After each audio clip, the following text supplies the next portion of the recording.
नमस्कार, आपके साथ मैं हूं Surabhi Sharma. Full and final की करने जा रहे हैं शुरुआत, जहां 4 बजे की सबसे पहले 4 बड़ी खबरें क्या है जान लीजिए। तस्वीरों के माध्यम से भी समझिए, क्योंकि जिस तरीके से खबर और तस्वीर मॉस्को पर हुए ड्रोन हमले को लेकर सामने आ रही है, टाइमिंग इंपॉर्टेंट है। टाइमिंग यूक्रेन पहुंची अमेरिकी मिसाइलों को लेकर भी इंपॉर्टेंट हो जाती है। किस रणनीति के तहत अमेरिका का यह कदम अब देखा जाए। अब हुथी पर जिस तरीके से यूएस और यूके की तरफ से अटैक को अंजाम दिया गया है, मिडिल ईस्ट के हालात को देखते हुए यह भी एक बड़ा सवाल है। वहीं लेबनान से सीरिया तक एयर स्ट्राइक जिस तरीके से अंजाम दी जा रही हैं, हालात और सीधी तस्वीरें आपके सामने अब से थोड़ी देर बाद। लेकिन उससे पहले वॉर फ्रंट में रूसी सैनिक की बर्बरता की एक तस्वीर देखिए, जहां घायल यूक्रेनी सैनिक को सामने से गोली मारी गई और यह तस्वीर आई है सामने। यूक्रेनी सैनिक के सिर पर पास से यह गोली मारी गई है।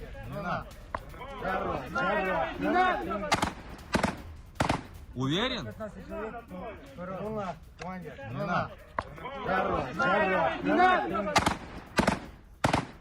Уверен?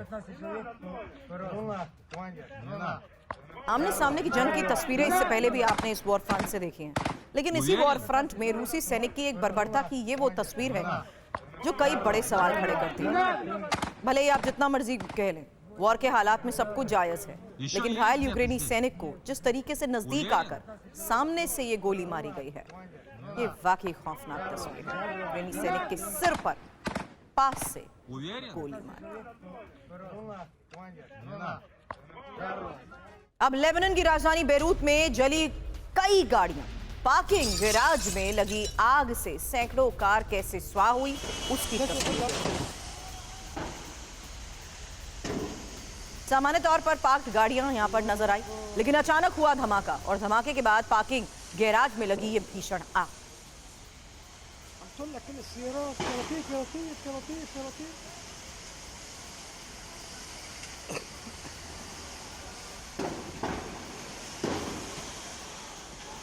और लेबनान से हिजबुल्लाह का रॉकेट अटैक, एक और बड़ी खबर है। बॉर्डर के नजदीक से हिजबुल्लाह ने रॉकेट दागे हैं और इजरायली ग्राउंड ऑपरेशन वाले इलाकों से की गई फायरिंग की ये तस्वीर आई है सामने।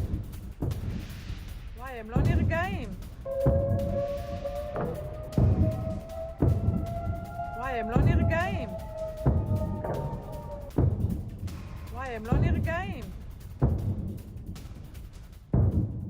तो अलग अलग फ्रंट्स पर जिस तरीके से हमलों को अंजाम दिया जा रहा है, फिलहाल ये लेटेस्ट तस्वीरें इजरायली ग्राउंड ऑपरेशन वाले इलाके से की गई फायरिंग की सामने आई हैं, जिसमें बॉर्डर के बिल्कुल नजदीक हिजबुल्लाह के ठिकानों पर एक बार फिर से रॉकेट वार किया गया। हालांकि हिजबुल्लाह ने भी कई रॉकेट दागे हैं। एक और तस्वीर अब आपके सामने, लेबनान में इजरायली सेना के ग्राउंड ऑपरेशन की यह तस्वीर, जहां मकान में छिपे हिजबुल्लाह के लड़ाकों पर फायरिंग कैसे की गई देखिए।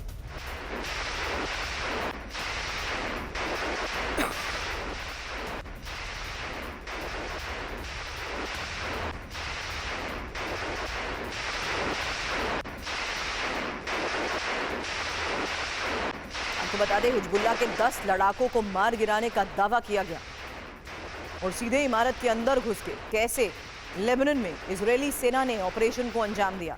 ये वो मकान है जिसमें छिपे हिजबुल्लाह के लड़ाकों को टारगेट किया गया।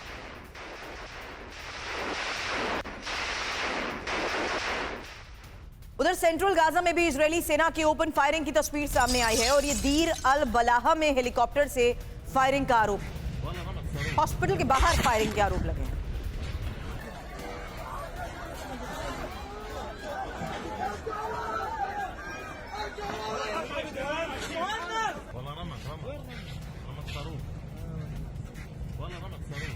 और अब देखिए अमेरिका के मैनहट्टन में किस तरीके से ट्रंप का विरोध हो रहा है। ट्रंप के खिलाफ सड़क पर जुटे प्रदर्शनकारियों की आज भी तस्वीरें आ रही हैं सामने, जहां ट्रंप पर जातिवादी होने के भी आरोप लगा दिए गए।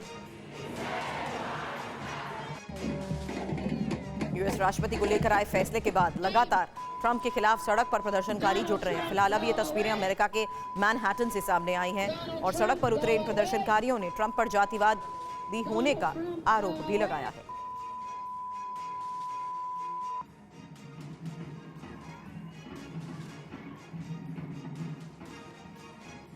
सड़क पर उतरे 1 लाख लोगों की तस्वीर स्पेन से सामने आई है।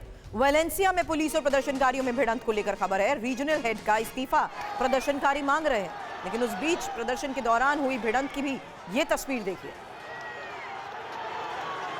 दावा किया जा रहा है कि 1 लाख लोग विरोध के चलते सड़क पर उतर आए।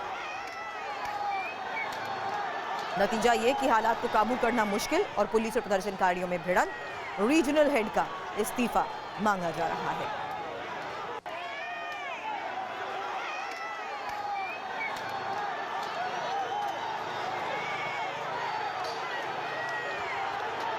अब लोगों का वेलेंसिया में कैसे गुस्सा फूटा उसकी तस्वीर भी आपके सामने होगी। बाढ़ के दौरान प्रशासन की लापरवाही के आरोप लगे हैं। देर से लोगों को आगाह करने का भी आरोप लगा गया।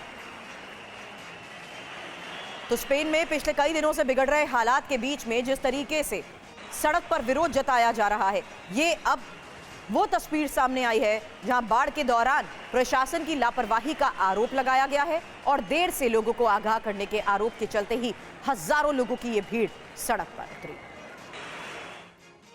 चार तस्वीरें एक साथ आपके सामने। प्रदर्शन की वो तस्वीरें हैं जो वेलेंसिया से सामने आ रही है।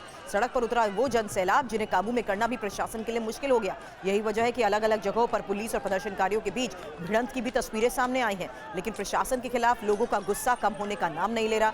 लगातार बिगड़े हालात के बीच में लोग जिस तरीके से सरकार के खिलाफ अब आरोप लगा रहे हैं, सड़क पर उतर आए हैं और ये लोगों का गुस्सा प्रशासन के लिए इस वक्त काबू में करना भी एक बड़ी चुनौती बन गई है। और इसकी वजह है स्पेन में बाढ़ के बाद की वो स्थिति जिसे काबू में करना तो मुश्किल हो ही गया, लोगों के लिए मुश्किलें बढ़ती गई। और यही वजह है कि लोगों को देर से आगाह करने का भी आरोप लगाया जा रहा है।